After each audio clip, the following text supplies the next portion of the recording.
Yang pertama, konsep negara hukum. Indonesia adalah negara hukum di mana segala penyelenggaraan pemerintahan dan masyarakat harus berdasarkan hukum, bukan kekuasaan semata. Yang kedua, cita-cita penegakan hukum. Penegakan hukum bertujuan untuk menciptakan rasa keadilan masyarakat. Didiskusikan apakah cita-cita ini sudah tercapai di Indonesia dan bagaimana persepsi masyarakat tentang keadilan. Yang ketiga, peran negara dalam penegakan hukum. Negara sebagai organisasi masyarakat tertinggi memiliki wewenang untuk mengatur, mengendalikan, dan menegakkan hukum demi kepentingan umum.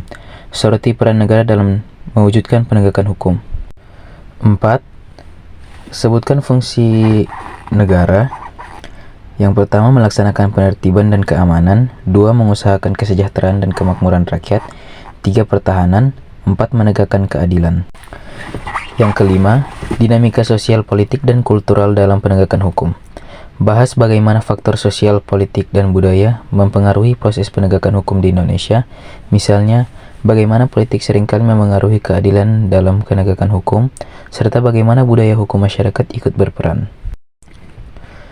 6. Konteks kontemporer penegakan hukum.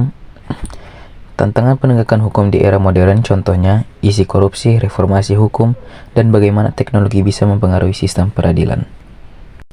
Yang terakhir atau kesimpulan, ringkasan peran penting negara dalam penegakan hukum dan tantangan yang dihadapi mungkin bisa diakhiri dengan pandangan tentang masa depan penegakan hukum di Indonesia.